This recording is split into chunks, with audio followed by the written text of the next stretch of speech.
First I don't think anyone realizes how much thought and effort Fagi puts into organizing this. Just not only getting the speakers, but so worried that the topic be at the pulse of what people need to hear. She was rethinking it at 11 o'clock last night. You know, there's always like a lot of redoing. But I really am, I'm in awe at someone that doesn't just start a program, but sustains it for all these years. So kol hakavod, Fagi, thank you.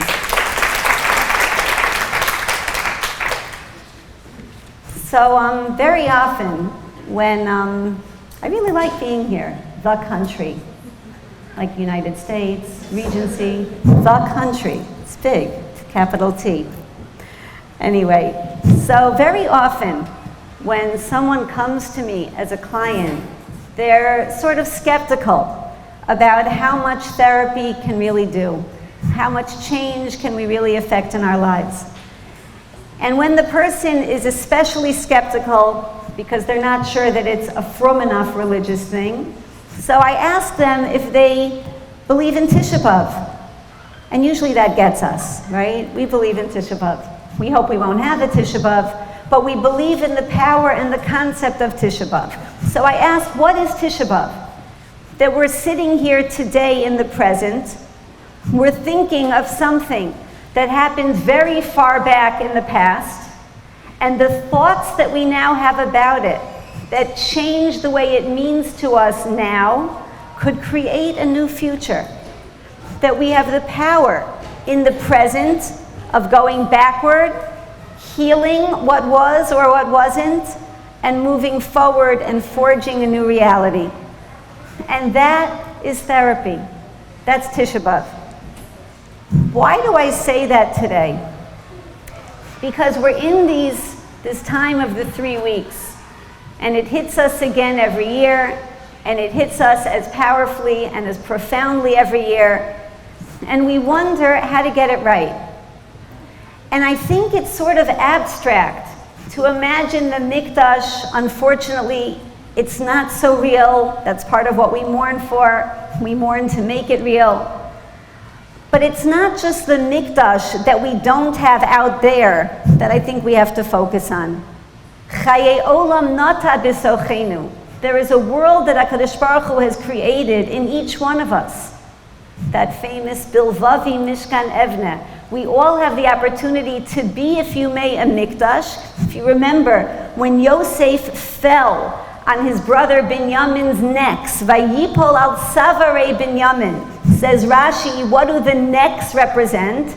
He only had one neck. Says Rashi, the two Batei Mikdash. So why are the Batei Mikdash represented by a neck? Says Rav Shimon Schwab. The neck connects our mind to our body, our thoughts to our actions. So we in ourselves are a mikdash. Our neck connects our head to our body. We create the mikdash also. So what's our job today? I thought today to do something for ourselves as individuals that we're trying to do as a nation. Hopefully we shouldn't have to in a couple of weeks. That maybe we need to look at who we've become, to go backward and think of who we wanted to be and who we were at our best, and think about it now so that we could move forward and create a sense of shleimus and shalom in our own mikdash of self, in getting it right in here.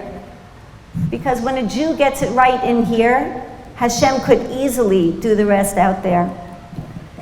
So why did I call it the gift we give our daughters? I tricked you. It really is for our daughters. But we tend to do more for our kids than we would do for ourselves.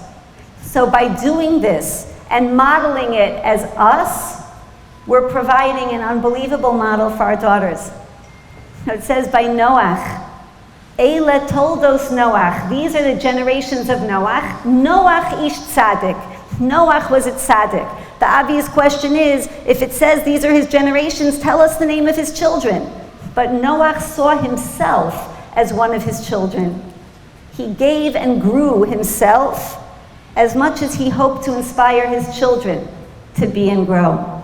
So this is the gift we give them. but we're starting with the daughters inside. I want you all to take a minute to reflect backward.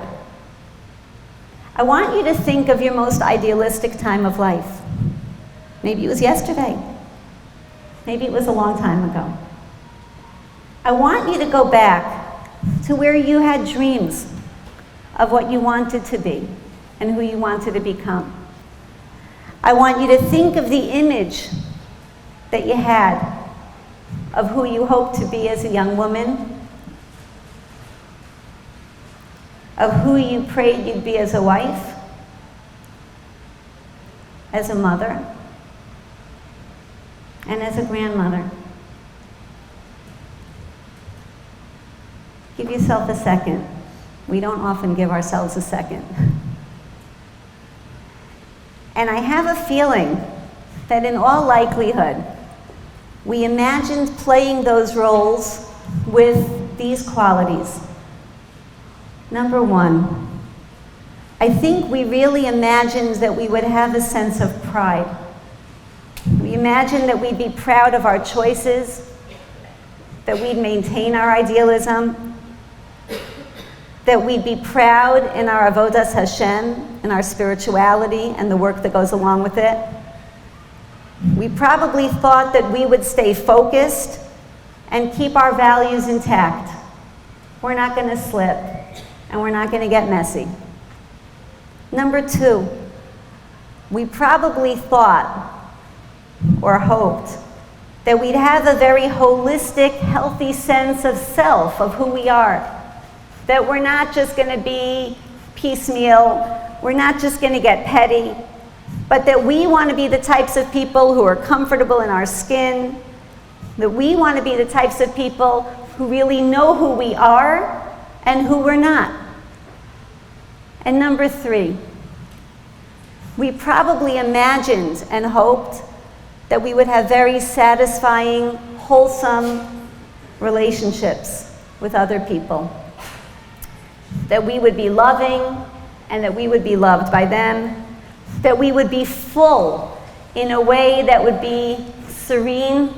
We'd have the menuchas hanefesh that would come along with that feeling of success and mutual understanding.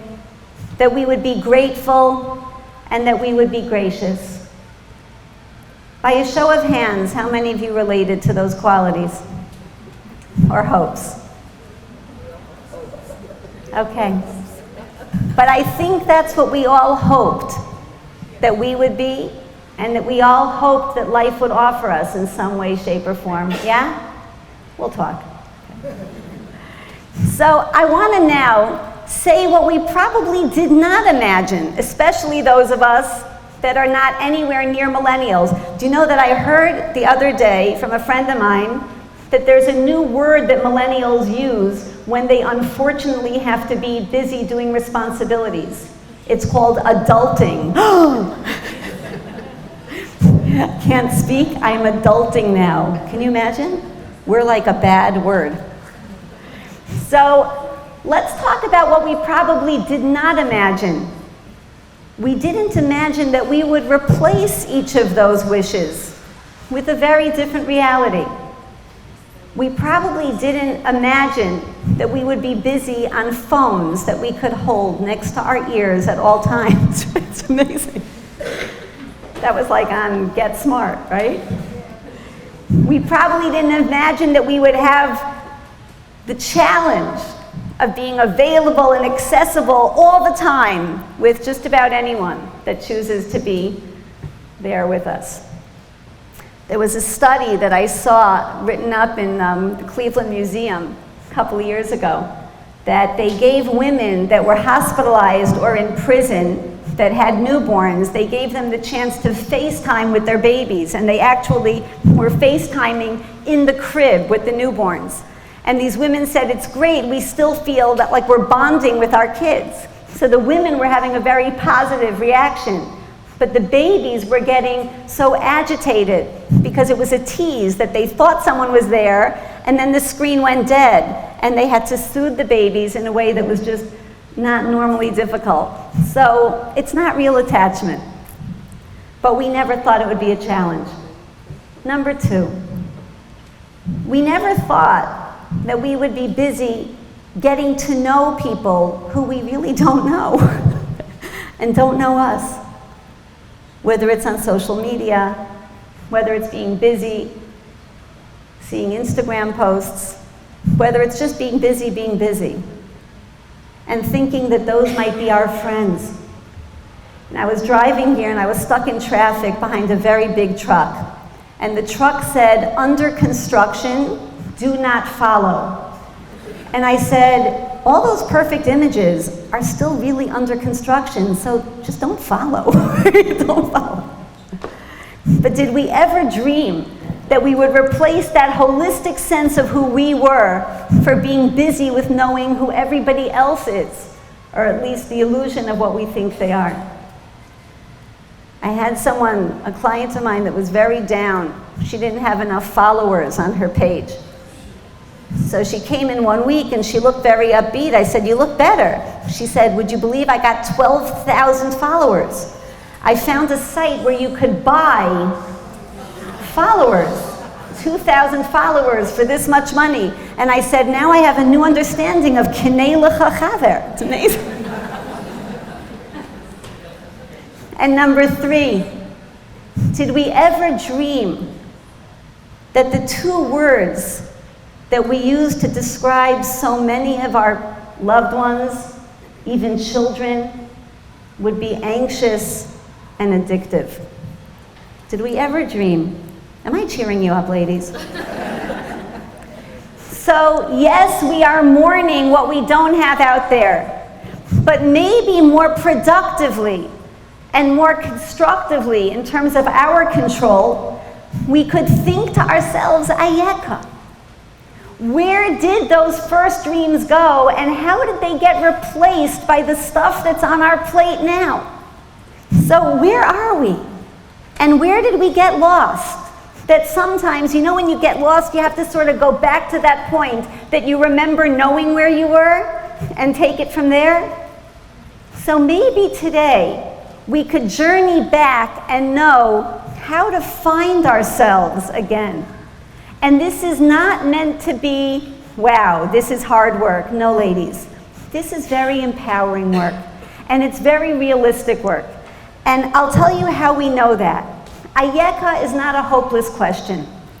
I don't know if I shared this with you, but there was one week, a couple of years ago, where I met 2 friends of mine that both underwent interesting procedures. And I thought Hashem might be giving me a message that I met those friends dafka that week. So one of them, she looked like she had been in a fire. I didn't know what happened to her. She says, "Don't worry, this is just temporary. I just did a skin peel." So believe it or not, what you're seeing now, in a couple of weeks, I'm going to look like I'm 20, 30 years younger. So, and kachaya, it really was. She looked fantastic. I thought she was beautiful altogether. I'm not making an endorsement, but that's what she underwent. Then I met a friend wearing dark glasses indoors. I thought maybe she developed a drinking issue, but the truth was that it wasn't anything like that. She had LASIK surgery. So she said, "I did this surgery, my eyes are going to be what they were in 2nd grade before I ever needed glasses." So I was thinking about these 2 friends, and neither of them were risk takers. They are not the types that would do something dangerous, but yet they underwent these procedures by choice. Why do you think these procedures felt safe for them? Because they weren't creating something that was unfamiliar. They were going back to what they were. When we say that we reflect and we want to go back, we want to do teshuvah. What does teshuvah mean? To go back to what was always natural. Those hopes and those dreams of what we thought life could be, ladies, those were the real us. And we sort of did get lost with the distractions along the way. So what we're talking about today is not going to get you down. It's just going to remind all of us who we could probably have been if we just let ourselves remember. Yeah, I learned with a group of post-seminary girls, a Chumash class. It's just so exciting. Chumash for an hour, dating for an hour and a half. That's even more fun. So we were learning a kliyakar this week. after the creation of man, it says Hashem created a man, nefesh chaya, actually the same words that are used with animals. The Kli Yakar says, why is it that after the creation of the greatest of things, of man, it does not say ki tov? It doesn't say it was good, says the Kli Yakar, because that's our decision. Hashem created us with all the right stuff. He created us with the chance to connect to the highest of the highs or the lowest of the lows, to the teva, the nature of the world, or to the intellect to rise above it. So the ki tov depends on us. That is the power that all of us have on a daily level. That you could actually come to the level of a Sarah Imenu, whose body and soul merged to the point that she never even had to decompose. They were just one. So that's where we're hoping to go. Okay, so let's start. I want you to just think of a new baby that you're holding and adoring, and it just hits you that she's just so pure. She's so fresh. She could be anything, and she hasn't messed up yet. And you see her beautiful eyes, just her soul shining through them. You see her little heart beating, and knowing that that's her neshama coming through the body. I want you to hold that baby and know that that's you. That's the neshama that each and every one of us have. No matter how many bumps and bruises and damage we've gone through along the way, no matter how the shell of us looks and how far we think we are from that those same eyes and that same heart are beating in us and obvious through us just the way they were that day. I want you to let yourself hold that belief and know that it's real. We don't need that spiritual LASIK surgery to prove it. That's really who we are. B'chemla rabba munasecha.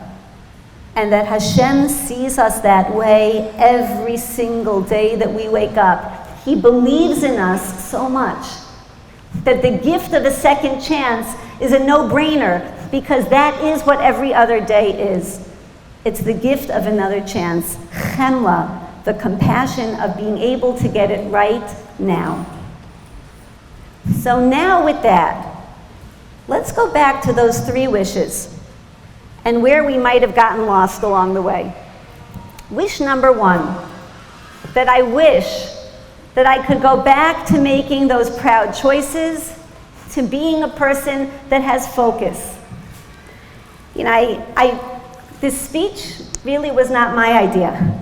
There's a lovely woman in Muncie who owns a beautiful shop. I should probably endorse her, but I didn't ask her permission. So she called me up last week.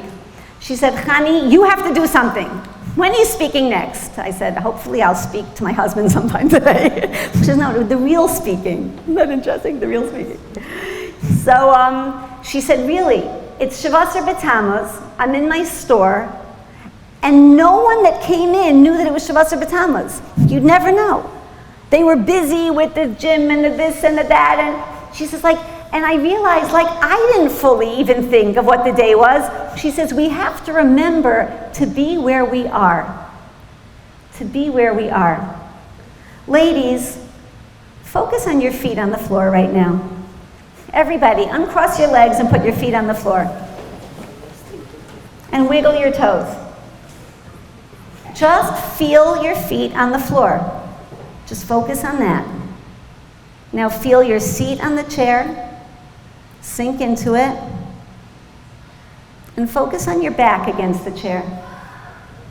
I don't want you to think of anything but your back, your seat, and your feet. Take a deep breath. Just focus on being where you are right now. And raise your hand when a different thought comes into your mind than where you are right now. How long can you hold where you are before another thought comes to your mind? You were the only honest one in the whole audience. Honest number 2. We are so bad at just being where we are, that to be people that think and have focus and remember our values, that we have to be people that might change the way that we think. I'll give you an example. I have this fantastic older single woman that spends time with us. She is a doer like you can't believe. Just doing and creating and innovating, and she's just a kayach. So she decided to speak to someone wise, to an elderly man that she thought would be a good mentor, that maybe there's a new approach she could use to enhance her social situation, meaning dating. So she goes to this elderly man, and he looks at her and he sums her up in 2 seconds, and he says, let me guess, you grew up with your parents probably saying the motto, don't just sit there, do something. She says, how'd you guess? That's our family. We never just sit there, we do something, we start, we create. He says, you know, honey, you need a new motto. Don't just do something, sit there. Don't just do something, sit there. That sometimes we forget that the greatest way to be productive is by just letting ourselves be. That we don't have to have that on access all the time. That we could just be with our thoughts. And that great things could happen when we don't do anything but that. What was the greatest night in human history? When Yaakov Avinu was preparing for the tremendous war against Esav, which the Nesivo Shalom tells us doesn't necessarily mean the Esav out there, but Yaakov was going to fight and battle with the Esav within, who is much more difficult to worry about than the enemies outside. And what does the pasuk tell us, ladies? Vayivaser Yaakov Livado. He was alone. That there's work that you could only do when you let yourself be, when you're alone with your thoughts, when you let yourself reflect where I thought I was, where I wasn't. What do we call Shabbos? Shabbos means a cessation, a stop. That you totally stop doing anything. And we say, Ritzei Hashem, what do you love more than anything? B'mnuchaseinu, when we just let ourselves be. Hashem created us, ladies, not as 23-year-olds with diplomas. He created us as little babies that could do nothing. And the message, says Rav Pincus, is who you are when you do nothing is precious to me. You don't have to worry about everything that you do and prove yourself with. Just your being alone is so beautiful. And I have a parent who's not the parent that I knew. He's a shell of the parent that I knew. Such a brilliant man, my best friend. Maybe it helps me understand the Mikdash a little, that we have a ki'ilu life, but it's just a shell. So I was speaking to a friend of mine, I said, it's so difficult spending time with my father when it's not my father. So she says, Chani, you still get to hold his hand. Never minimize the ability to hold his hand. You're going to miss your parents' hands, Achamevi Esrin.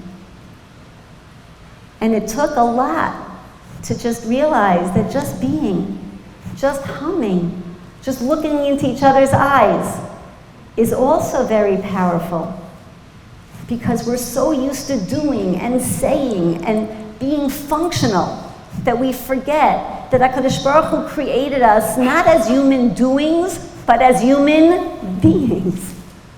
Ritzei b'mnuchaseinu. So maybe I got so lost because in our time, ladies, we don't consider it enough to just be. But when we have those private times where we could really think, where we could reflect, go back to Shabbos. Why is Shabbos the most critical day of the week?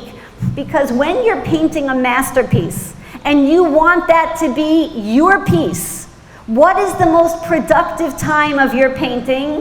When you stop painting and you step back and you decide where to go with it. So is the light source realistic? Do I want to change that color? Do I want to tweak this a little bit? But if an artist never stops and they just keep painting, right, it's not going to be the piece. So Shabbos is a time where you step back and you say, where'd I go? Who was I? Who do I want to be next week? When I think of these candles and the people they represent, whose did I connect to? Whose light did I realize and appreciate? Did I make them feel valued in the way that I'd like to? So what's my plan moving forward? But if I never stop, if I just stay on that treadmill, I never really get any place. Even though it seems so busy. That maybe all of that busyness has cost us the reality of who we hope to be in that first hope. The reality of being someone that makes choices that they're proud of instead of impulsive ones. That focuses and really sees people in a different way. You know, there's a man named Carl Honore that started something called the slow movement. It sounds remedial, right? So he started this slow movement. He was a very fast-paced, successful person, and he was proud of himself that he had like the whole bedtime ritual down to 7 minutes and with the book. And one night he's reading to his son, and his son says, "Dad, I could read myself. You're in a rush." Right? So he says, I gotta slow down. And he figures it's gonna cost him, but it's worth it. So he starts eating and really tasting the food. He starts speaking to people and really looking at them and hearing them instead of thinking of his next line.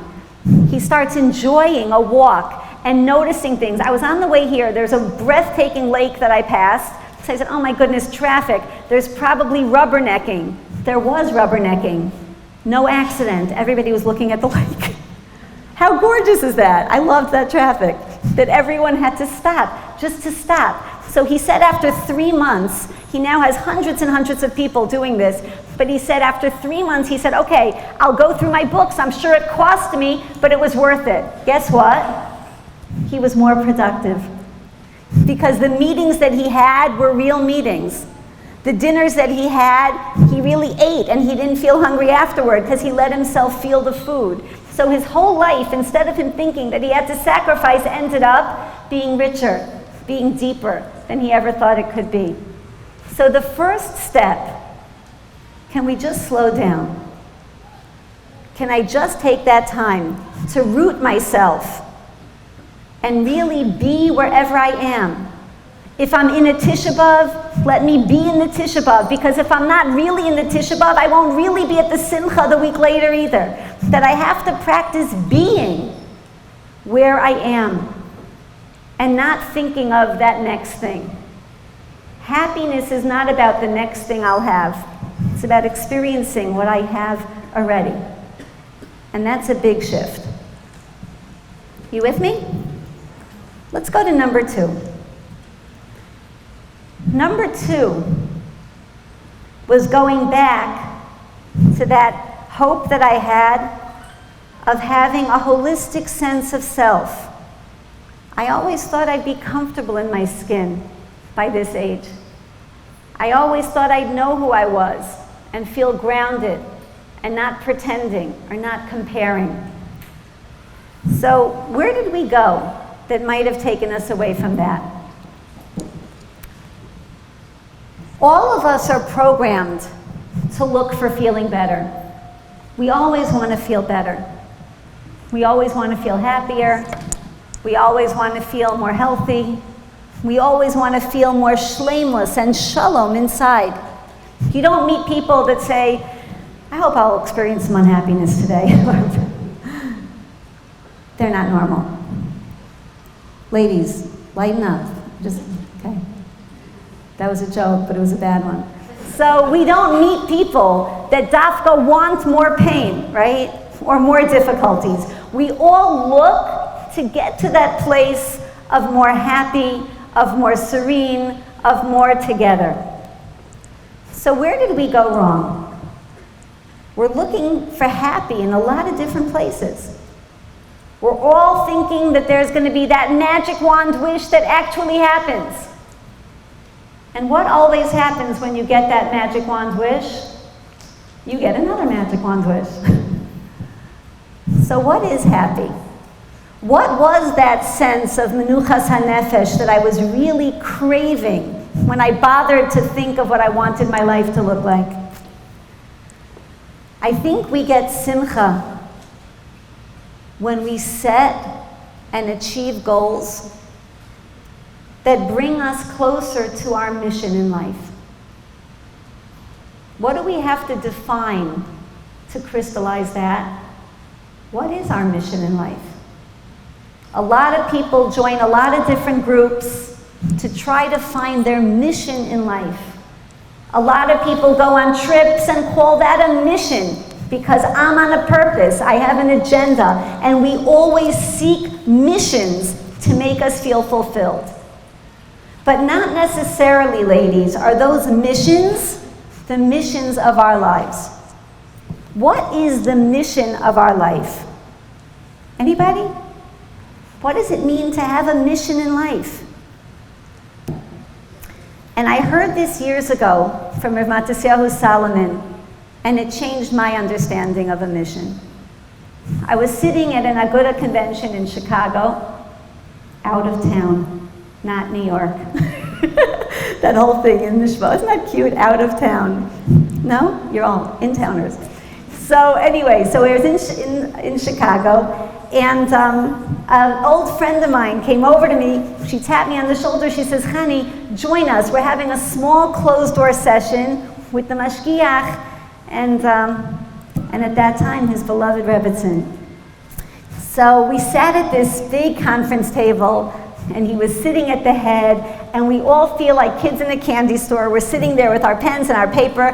We can't wait. He's going to tell us what we have to do and accomplish for Klal Yisrael. So he sits there and he says, ladies, I understand that all of you are very busy women, that you're all doing a lot for helping, for Klal Yisrael, for the Aguda. So you probably always wonder if you're doing enough. And we nod and we have our pencils ready. So he says, let me tell you that your mission in life may be different than what you think it is. And I'll prove it to you. He says, who do we think of when we think of success in the Torah? That we always refer to him as Hatzadik. He made it. Who? Yosef. Yosef was the most successful Golos Jew. He must have accomplished his mission. He led us into Mitzrayim. He set up for us. He was successful, right? It must be that he was a mission person. He says, but what was his mission? When the brothers of Yosef were worried that he would take revenge on them after Yaakov died, so Yosef reassures them. And he says that, don't worry, Hatachas Elokim Anochi, it's not my place to be the one to take retribution. But then he says, why did all have to happen to me the way it played out? L'man aso kayom hazeh, in order, like today is day, lahachayos amrav, for me to revive an entire nation. Now, why did Yosef have to remind them, kayom hazeh, as today is day? They know today is day. Why were those words necessary in the statement? So that it should be as today is day for me to revive the nation. Said Rav Matisyahu that those words point to a Gezerah Shaveh. Those words are used in another place in the Torah in context of Yosef. The beginning of the day when he was seduced by Eshes Potiphar, that day was also introduced as Kayom Hazeh. What's the point? That was a hard day for Yosef. That day, the Gemara says, according to some, he himself was actually contemplating being with Eshes Potiphar. He had sunk to a point that he never imagined sinking to. And he didn't. Said Yosef, you're looking at me today and you think that I am successful. You have no idea what success means. You think that I'm successful because I'm this leader and because I'm eloquent enough to speak to Paro and I know all these languages and I know how to strategize. None of that's me.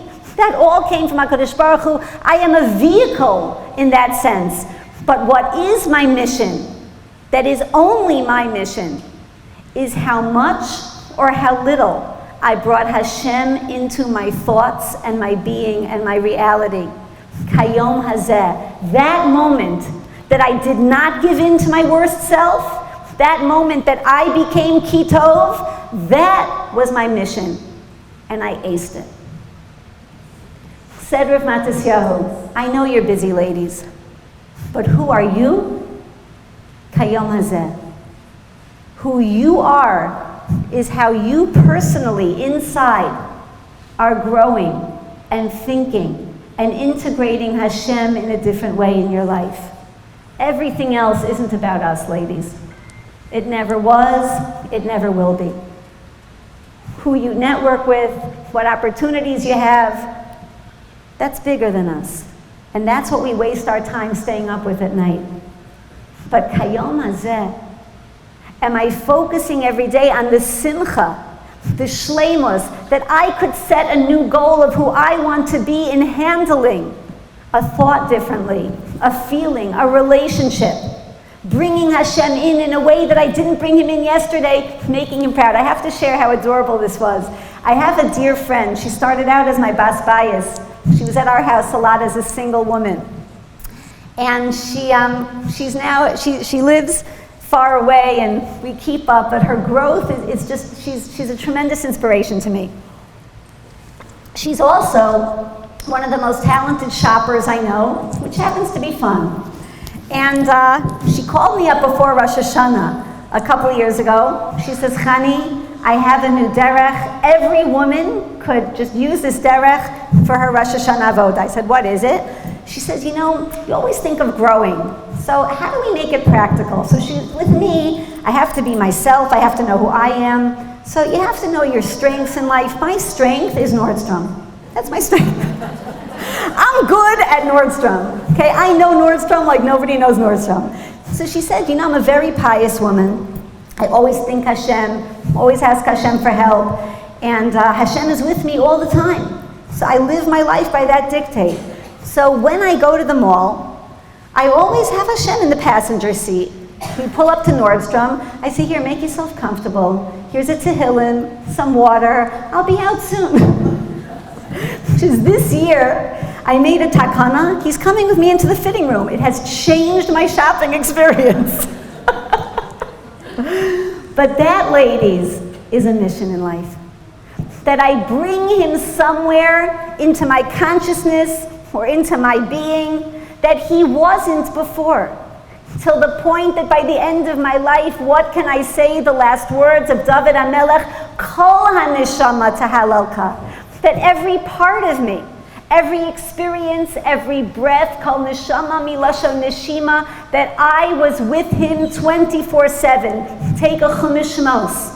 Look up 24/7. Perek Chav Dalet Pasuk Zayin, it says, Na'aseh v'nishma. That is 24/7. I heard that from my doctor before going in a colonoscopy. It says, I'm telling you something. If you remember it, it means you could drive home. That is Muncie. K'nai Nahara. So ladies, what is my simcha in life? The reason that I expected to be that person that knew myself is because at that time when I was idealistic, I still knew what my mission was. That my mission is, in the words of Avraham Avinu, when he says to Eliezer, go find me a wife for my son Yitzchak and swear to me in the name of Hashem Elokei Hashemayim Elokei Haaretz. A few psukim later he says, let me tell you about my life. My life was not simple. Hashem Elokei Hashemayim, the God of heaven, Likachani mi beis avi, took me from my father's home. Rashi asks, what about the God of the earth? You just said to swear in the name of Elokei Hashemayim, v'Elokei Haaretz. Listen, ladies, to who you are, says Rashi. When Hashem took me out of my father's house, I cannot say that he was the God of the earth. Shehir galtani b'fi habrios. I made him the God of the earth by putting him on the map. That is what gives us simcha. Because everything else, ladies, is not really us. It was programmed, it was created for us. We plugged into that as our reality. But bringing Hashem to a new place, because we chose to do that, that's what gives us simcha. It's what gives us shleimus. So my mission is unique to me. And that's why the life that we've had now, of all the comparisons and all the contrasting, and all of the tikkunim of being the same, it doesn't work. Because we were never meant to be the same. We were meant to be people that had our unique missions, and it used to be condescending to think that I should be compared to anyone else. So it means using that first step of thinking to bring me to the second step of really getting to know myself, the neshama shenasata bi. That you gave my neshama to me and not to anyone else, so I don't really have to go there and be busy with it. I have to just make this real to you. I had a young woman that I was working with, she and her husband, beautiful girl, a girl that went to the top schools, the top Beis Yaakovs, and her marriage was really challenging, mostly to her husband. Because she had all these ideas of what they should be, and what they should be doing, and what they should be busy with. So her husband says, can you tell Chani some of these ideas? She says, well, she must know what marriage should look like. I said, I'm always open. Let me hear. Ladies, she tells me ideas. I got goosebumps. That in the secular world, if I were to go to a training, that what she was thinking of would be considered beyond dysfunctional and really, really scary. The things that she wanted to be doing. I'm saying this, and I hope I don't have to edit it out. I hope we'll use it. And not just as shock treatment, but to know how far we need to get back to who we are. I said, honey, where'd you get these ideas? Who ever told you that this would be considered normal or healthy for any marriage? She says, well, from so-and-so on Instagram. So I said, what, she's like a therapist? No. But she was quoted in one of the From magazines once, and that's always the sign of approval in life. So I said, are you sure she's religious? Let me just check it out. Turns out not only is she not religious, but her name sounds religious. She has thousands of followers, and her friend says, my friends and I talk about her page every day. We've been getting a lot of ideas from her. We are doing something really wrong if this is where people think they need to go. A wonderful principal asked me my advice. She said, what should I do? One of the moras in my school, a very popular mora, started a page. She has thousands of followers. And she told me this is a way that she could stay bonded to her students. Students need to bond to someone by putting a heart where their little message was? That's not bonding. That's pathetic. So where are we going in terms of what we're looking for? What a relationship is, who advises us, who we communicate with, what we choose to look at every single day. So I told this young woman, the first woman with the marriage, I said, could I ask you a big favor? Whenever we do work in a marriage, I insist on a 3-month no exit policy. You can't use the word divorce for 3 months. You promised that, right? She says, I promised that, I'm in. I said, I'm going to ask you a huge favor, but I know this is big. Can you promise me in those 3 months, no Instagram? Just 3 months, no Instagram. She says, there's no way. I said, 1 day at a time. We could do anything for 1 day. Just 3 months of 1 day at a time. She told me recently, after quite a while, she says, I'm a different person. I feel like my thoughts are mine again. Isn't that an interesting thing to say? I feel like I got glasses for my brain. Wild, ladies. Where are we? Just the idea of knowing myself. What did we say at the end? My beloved teacher, Zahava Bronstein, she said to us as Kalas, Sameach to Samach, you wish a young girl to be so happy under the chuppah, Sameach to Samach, Kireim Aruvim Began Eden Mikedem, Kisamecha Yitzircha Began Eden Mikedem. Why do we wish a young couple that they should be as happy as Adam and Chava? Kids, I love you, I want the best for you, I want you to have a marriage like Adam and Chava. You should destroy the world your first day, one child should kill the other. You could do it! You could have that happiness! And they're sitting there starstruck. I could think of other brachos. Yaakov and Rachel. Why Adam and Chava? So yes, they did not have a mother-in-law. That might be the reason. But they also could never say, I should have married someone else. That the beauty in getting to know ourselves is that my life is basher to me. I'm working to getting to know myself because no one else could do that for me. And at the end of it all, I will not be asked who else I knew. I'll be asked, did you know you? And a lot of times we don't, ladies. We don't know who we are because we're so busy knowing everything else. But everything else is just information. It's not education. Education, says Rav Hirsch, is not information. Chinuch means lechanech. Did I become dedicated to something? And chinuch means lechanech.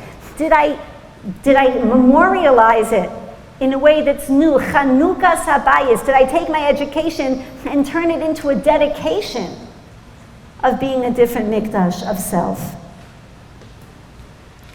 Let's go to number 3. What happened to my vision of those healthy relationships? And how did it get replaced by all the anxieties and addictions that we all are aware of, if not dealing with ourselves? What is anxiety? Anxiety is when your mind stays in the past and in the future. And anxiety is not real. Fear is real. A dog is on your foot, you are afraid. And that comes with adrenaline, and grandmothers could lift cars off toddlers because fear is real and it creates real stuff. But anxiety is irrational fear that is not about now, it makes no sense. It's about stuff that happened, it's about fears that might happen, but it's taking you away from being in you right now. Why all these breathing techniques, what you do for anxiety? Because breathing reminds you to go into your body. And your body cannot be anxious. It always has to be in the now. Whereas your head could go all over the place. But your head could go all over the place because it's Tzelem Elokim. It just needs to remember to go to connecting to Him. And that's the most perfect way of being. What's addiction? Addiction is escaping pain. So where did we go off?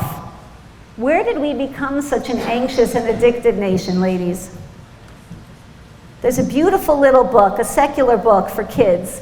It's called The Present, where a grandfather keeps telling his grandson, I have a present for you, I'm going to give you the present. And the kid is waiting and waiting. So every time they come, the grandfather really talks to him and connects to him. And he's always saying, so when am I getting the present? And he said, you've always gotten the present. When I'm with you, I'm always in the present. I don't know if the kid would still want something else. I'm thinking of my grandchildren. It was before Rosh Hashanah, and one of my sons said to his daughter, honey, come on, do you want to do a mitzvah? She says, no, thank you, I have enough. I love her. So I don't know if that book will work. But to feel and be aware of where we are, is probably the antidote to anxiety. I have to share this to show who we could be. A little while ago, I was giving a support group to the most incredible, brave, phenomenal, beautiful women who all are struggling for medical reasons with imposed infertility. And they were mourning what their families could have or would have looked like. They were mourning all of the shame that they experience in our community. I remember being in an OBGYN's office, and I did not marry as young as someone who came in from a class of mine, from one of my seminary or high school class. She says, you know, what are you expecting? I said, I'm expecting my second. She says, oh, I'm expecting my sixth. I said, you won. We are. So experiencing this shame. So we were talking for quite a while, and afterward I said, ladies, can I ask you something? You're all so thinking. You're all so phenomenal. Do you ever think of how this challenge changed your life in a way that made your life richer? Like, I can't even imagine that answer, but do you? Every single one of them had the most incredible answer. And the general theme was, when you know that this is where you're supposed to be, and you have clarity that this is the life Hashem imposed on you, you don't have to be busy with what you're supposed to be looking like or being. Isn't that wild? Do you hear this? That they had this serenity, that we know that this is the family we're supposed to have or not. We know that there's nothing we could do that we haven't done. So it frees us up to be busy with what is in our control, instead of all the things that we used to think could be in our control. And I was just so incredibly envious, I could say, in a good way, of that sense of not being anxious. What do we do about moving away from addictive behaviors? Ladies, I can't say this strongly enough.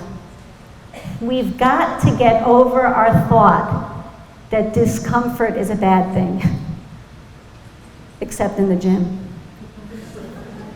We're okay there. Discomfort is not an insult. Challenges are not incidental to life. Work is not a four-letter word. My mother used to say that. Rebbetzin Tendler, Aleh Shalom, the wife of the Menahel of Ner Yisrael, she died a short while ago, a couple of years ago. And at her levaya, one of her sons said, my mother was always afraid that we would buy into a Walt Disney culture. That in America, we always think happily ever after. And our mother used to say, yes, honey, it will be happily ever after. What does the next page always say? The end. By the end, it will be happily ever after. But in the meantime, you gotta roll up your sleeves. We're so busy escaping what doesn't feel good instead of just feeling it. If that's where we are, that is the mission that we have that day. Every day is our mission. It's the day that we wake up to that we are supposed to have. It's not in our way. It's what we are supposed to live through if we want to get our neshama to the best place. As mothers, this has to be the gift of our generation. I had a couple that came to me, married 2.5 months. Our parents said that if we see you for a month and you give us permission, we could get divorced. Can we start now? So I said, when I heard the issues, I said, do you guys like shopping? We love shopping. I said, consider this a 2-for-1 special, because you'll both need these tools for your next marriage. They stayed married. But the boy said, this is the first time, I never thought marriage meant hard work. He says, I got along with everybody in my life. And I said, but that's why it offers shleimus. Not because you're marrying someone just like you, but because you're learning to respect someone who's nothing like you. That is where shleimus comes from. You wouldn't need shleimus if you already were there. Do we even think of that? Telling our kids, every great marriage, at least at one point, could have, if not should have been a divorce. You're going to need to work. to maintain the clarity. Of course, I'm not speaking about marriages that must dissolve, but in normative issues.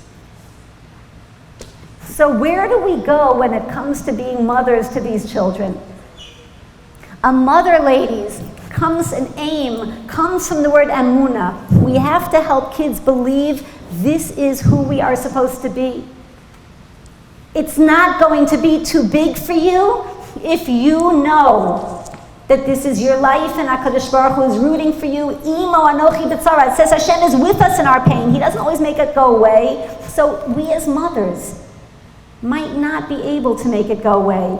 But a mother has a rechem. A rechem is our womb. Rechem milashon rachamim. What is the greatest rachamim you could give someone? To make them feel you are never too much for me. I'm totally with you. A mother told me recently that her daughter needs help. Her issues are just too big. And the girl said to me, my issues wouldn't have become too big if they weren't too big for my mother. And the mother's a good mother. It's very hard to see difficulty. It's very hard to see pain. But if you think a child is too much for you, how are they supposed to be that child? If we tell our kids, I'm so happy I didn't grow up in this generation, and then we leave them to be in this generation, what do they do with that? Do you ever wonder? But no life is too much for us. Rabbi Waxman said so beautifully, do we accept the compliment of living in our generation? That yes, it's a difficult generation, and the fact that it's ours means Hashem knows that we could do it. Do we ever see that as a compliment? I have a dear friend who gave me the gift of a lifetime. She was the shadchan for one of my children. Her name is Friedel Goldberg. She lives in Montreal, and she just became a heroine in a way that she never wanted to be. Her beloved son just passed away. And thousands of people became his best friends. And she said to me, you know, Chani, as hard as this is, I wish upon everyone the gift that my son had. He knew what his life was about. That I asked Hashem for another child before I knew what he'd be. He was born with quite a load. And I promised Hashem, this child will be a Kiddush Hashem. So when he was born, I said, you know, Rafal, you are going to be a Kiddush Hashem. And every time we had a challenge, I said, I know, honey, I'm with you. Let's just try to make that Kiddush Hashem. She said he had a clarity of his purpose, and he died having accomplished it. His last words were, okay, mommy, I'll make a Kiddush Hashem. Are we giving kids a sense that you will come out okay? Aim, Emunah, I believe things could get better, they will get better, but you know, ladies, I have a problem with all these Emunah books. Having Emunah doesn't always mean, and he made double the money at the end, and it was the happiest ending. Sometimes it's just, he was. He was. But inside, who he became, and how proud he was of knowing that he incorporated Hashem, that he had a shleimus and a simcha of knowing that he flexed the muscles that only he could flex. We could envy that, even if there wasn't the happily ever after in a way that was obvious. That we can't be so afraid of discomfort and think that it's not supposed to be. That we have to be that rechem that helps our generation hold it and say, as much as this is, we will fully hold the geula in a way that's going to be equally as real. Because if you go for addictions and you have to be numb, you're going to be numb for the good stuff too. You can't have one without the other.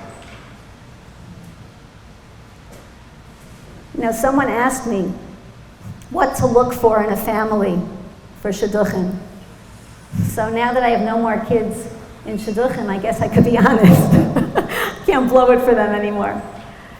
So So I'll tell you one thing that I asked whenever I referenced for my own kids and whenever I did the research for someone else's.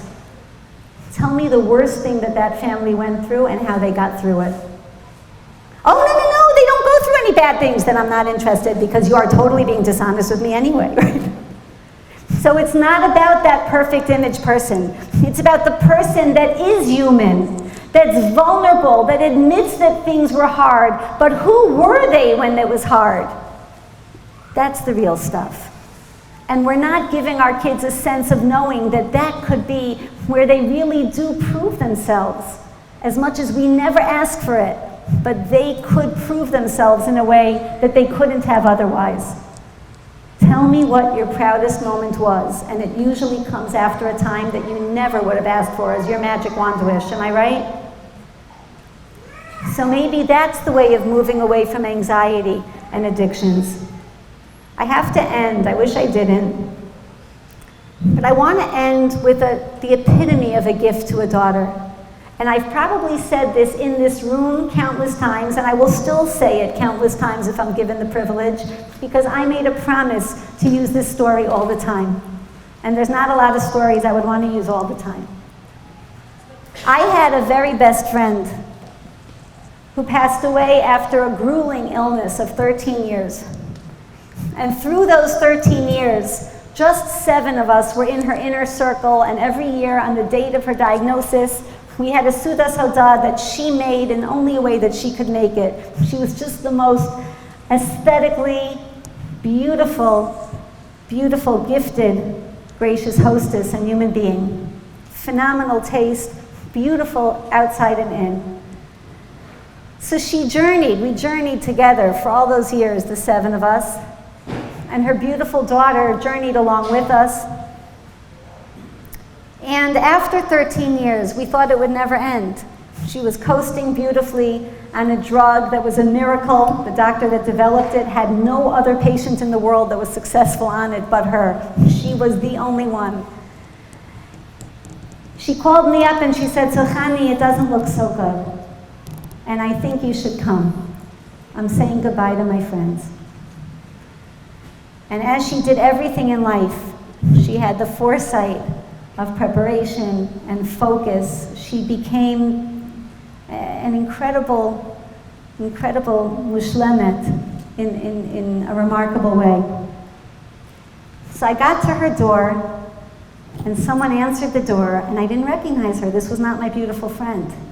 This was someone that was very swollen,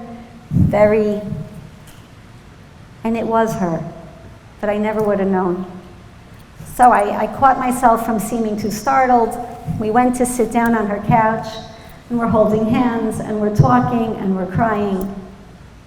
And she says, "You know, in all the years we've been friends, we've been very, very honest with each other, brutally honest with each other." I said, "I know." She said, "So I need you to be very honest with me right now. Did you recognize me at the door?" So I said, "Esther, I didn't. I have to say I didn't.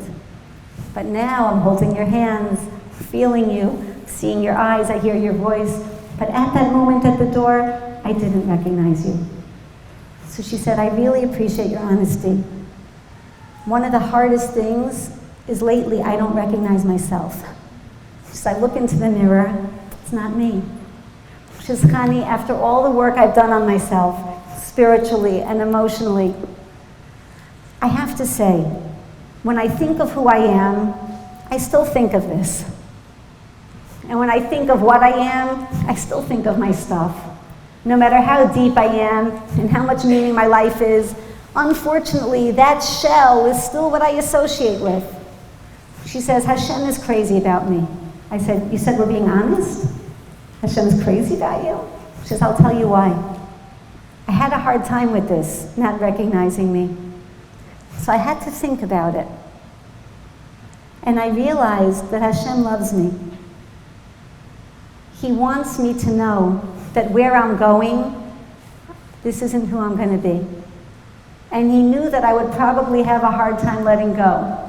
So he's letting me get to know that real part of me now so that I can enjoy it when I get there without having to wait.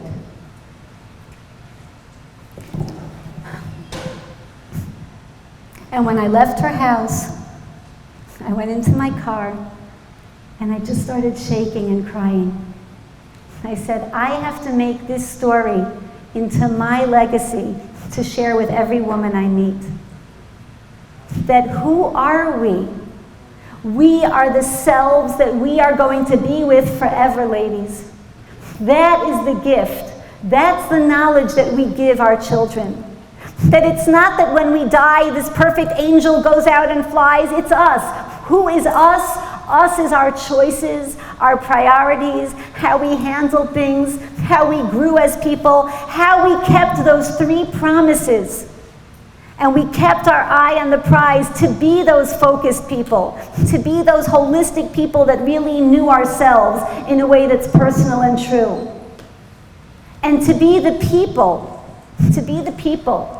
that didn't give up and that focused on having those healthy and satisfying relationships even when the chips were down and they weren't giving us everything we thought they would, but they were being the people that were basher to us.